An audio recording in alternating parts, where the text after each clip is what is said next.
Hey everyone, today we're diving into the case of a young mother found in her home under mysterious circumstances. Right from the start of the investigation, the police uncovered unsettling and eerie clues. Detectives encountered numerous unexpected and strange turns, but ultimately they cracked the case.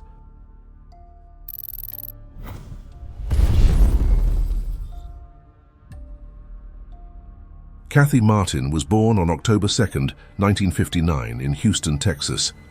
She grew up in a loving family and was particularly close to her sister. During high school, Kathy met Mike, whom she later married. They made their home in a quiet suburb of Houston. Shortly after their wedding, they welcomed a daughter, followed by a son in early 1987, when Kathy was 27 years old. After their second child was born, Kathy dedicated herself to caring for their children at home. Her husband, Mike, worked at a small sign factory owned by Kathy's father, providing financial stability for the family. Kathy's parents also contributed financially, allowing her to focus entirely on raising their children. On March 3, 1987, Kathy was at home with their children as usual, while Mike finished his shift at work. Later, he went to meet friends at a bar and tried calling Kathy from a payphone, but she didn't answer. This was unusual since Kathy seldom left the house even briefly. Mike continued calling several times without any response. Concerned, he contacted their neighbor, Tim, asking him to check on Kathy. Tim went to their house and knocked on the door, but received no answer. Peering through the living room window, he noticed the TV was on and persisted with knocking, but still received no response. Concerned that something might have happened to Kathy, Tim refrained from returning home to call Mike or the police. Instead, he got into his car and drove around town searching for patrol officers. After a short drive, he spotted a police car and briefed the officers on the situation, requesting them to check on Kathy. When the police arrived at the house and received no response to their knocking, they tested the door handle and found it unlocked.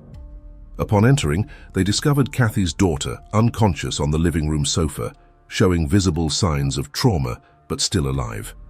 The officers promptly called for an ambulance and proceeded to search the other rooms.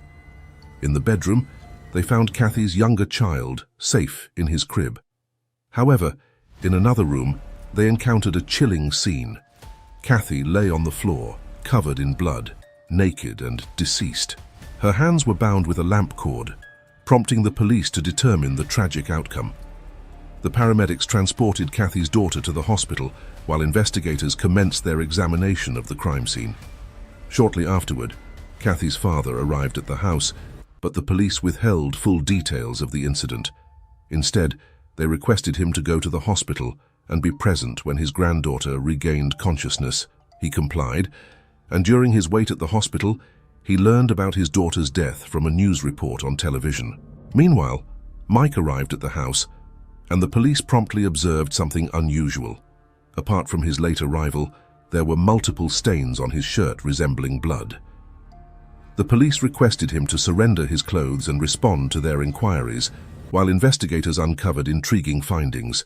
First, they found many bloodstains in the bathroom, indicating that the perpetrator had tried to clean up the crime scene.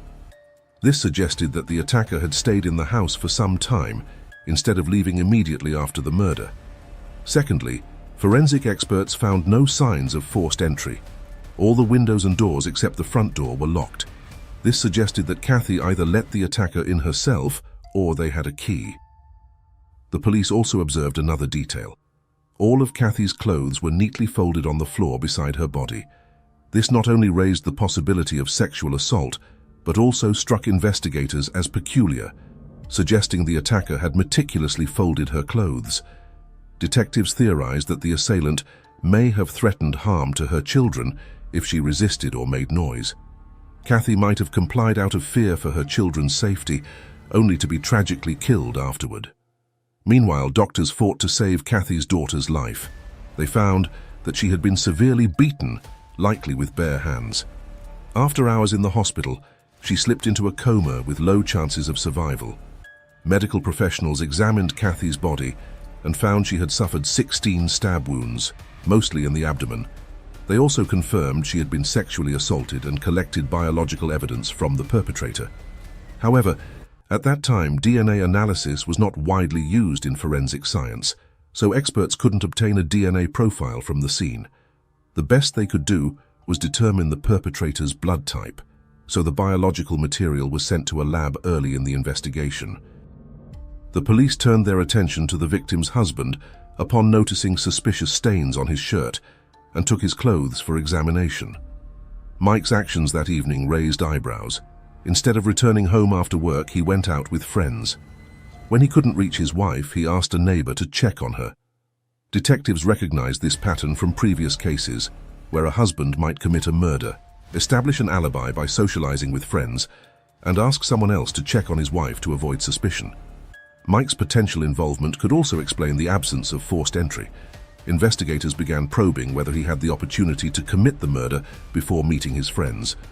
They soon unearthed another detail. Mike had a criminal record. Following high school, he was arrested for selling drugs to an undercover officer, serving a reduced sentence of 2 years from a 6-year term. Despite this history, the police required additional evidence before pursuing charges against him. They also began looking into the neighbor, Tim, whose actions appeared unusual. Instead of calling the police from home, he drove around town seeking patrol officers.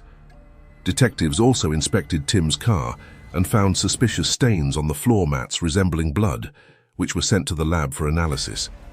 This led investigators to consider whether Mike and Tim might have collaborated on the crime, or if one of them acted independently.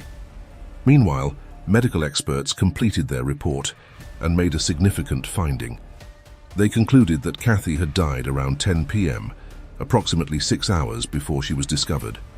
This prompted detectives to focus on investigating the whereabouts of the suspects well before that evening and their activities after the murder.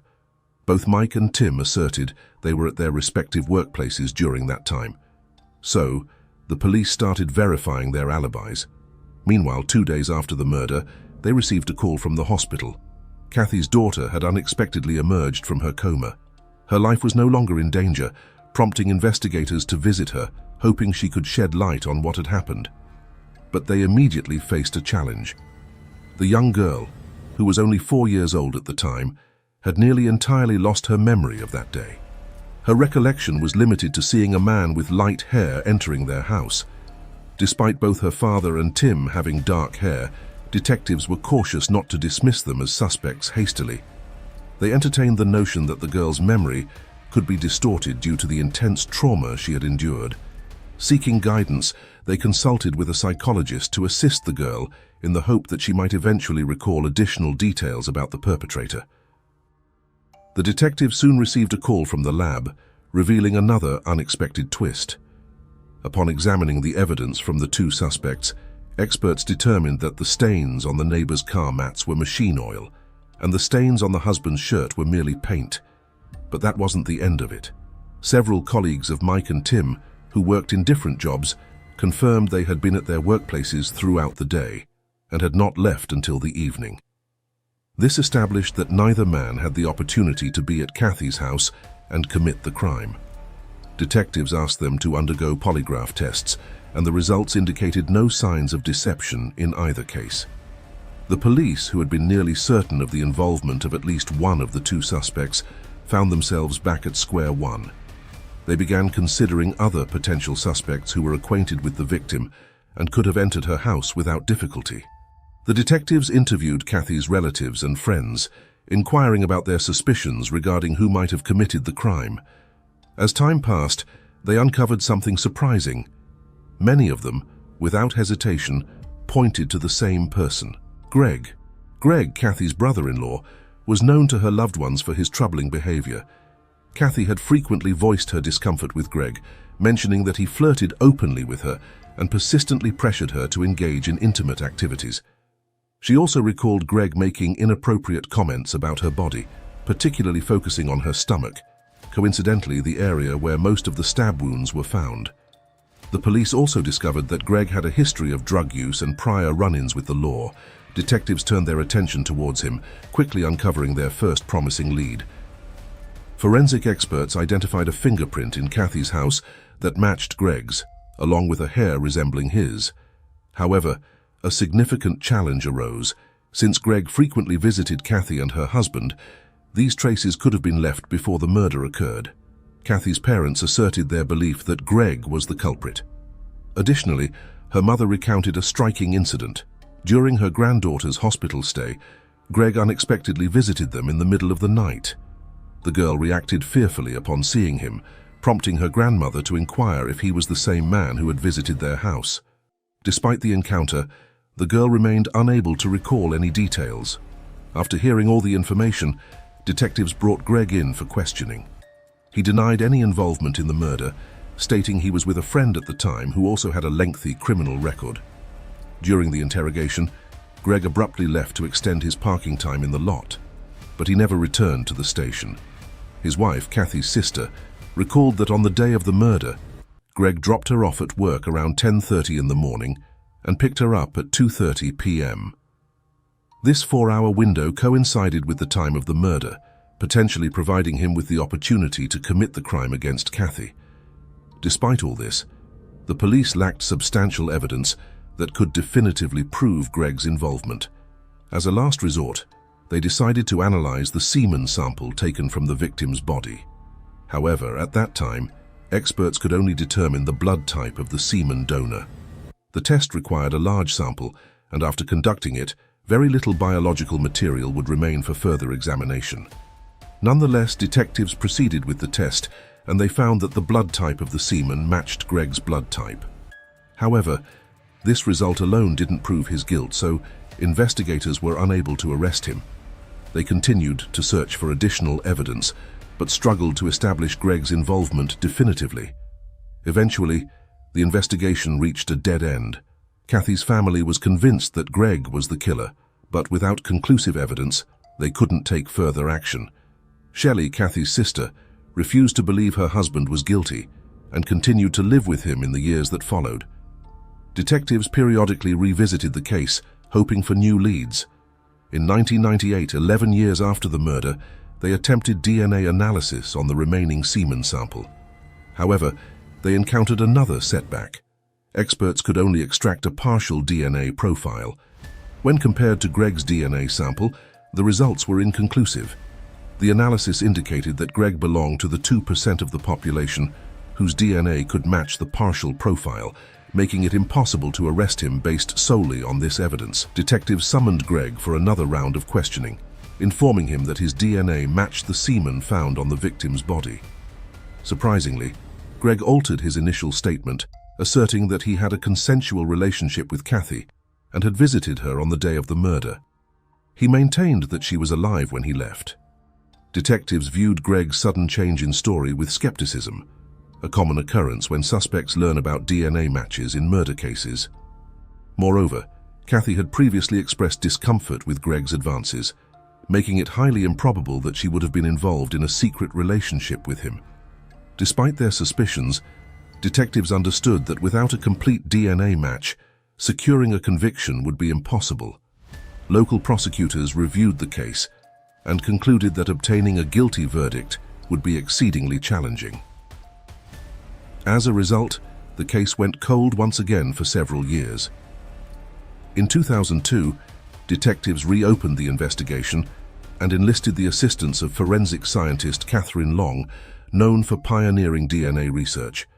She and her team aimed to investigate whether genetic material from a perpetrator's hands could persist on the victim's body after strangulation and if it could be extracted for analysis.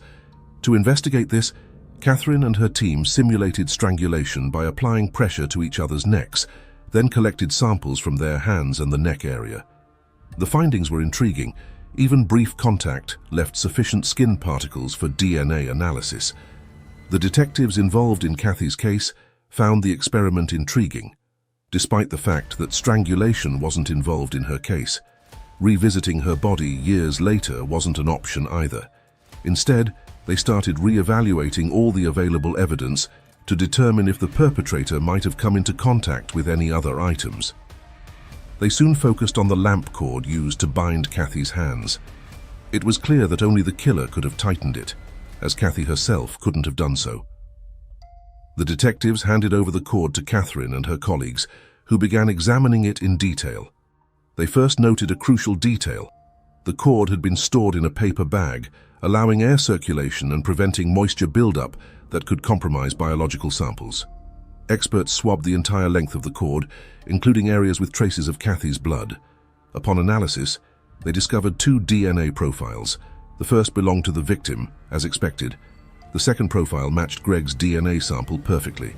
That meant the detectives finally had strong evidence implicating Greg as the person who bound Kathy's hands, confirming he was the killer. Shortly thereafter, 15 years after the murder, Greg was finally arrested. During interrogation, he refused to admit his guilt, insisting that he had a romantic relationship with Kathy. The detectives, unconvinced by his claims and armed with the DNA evidence, proceeded to bring the case to court. Greg was placed in prison, awaiting trial. Sometime later, the detectives received an intriguing call. His cellmate reached out to them, claiming that Greg had confessed to him. According to the cellmate, Greg boasted about assaulting and killing his wife's sister in detail. He recounted that, on the day of the incident, Greg had consumed illegal substances before going to Kathy's house. Once inside, he attempted to coerce her into an intimate encounter, but she resisted and demanded he leave. Greg then assaulted her daughter severely. Following this, he threatened Kathy, stating that unless she complied with his demands, he would harm her son. With no other choice, Kathy agreed to protect her children. Greg tied her up, assaulted her, and fatally stabbed her multiple times. Afterward, he cleaned himself in the bathroom and changed into her husband's clothes to avoid getting blood in his own car. The detectives were confident in the cellmate's account, as he accurately recounted crucial details that weren't public knowledge. With this testimony, they confronted Greg, who eventually confessed. He admitted to murdering Kathy, reiterating the same details he had disclosed to his cellmate. In 2004, he pled guilty in court and was sentenced to 45 years in prison. However, he served only 4 years before passing away from liver cancer at the age of 56. Mike, Kathy's husband, passed away at 45 before the killer was arrested. Kathy's children and parents expressed gratitude to the detectives for finally resolving the case after 15 years. Throughout this period, they strongly believed Greg was the perpetrator, having endured the difficulty of seeing him continue to live with their second daughter without being able to take action. Feel free to share your thoughts on this story in the comments below, and if you enjoyed the video, don't forget to hit the like button. Thank you for watching.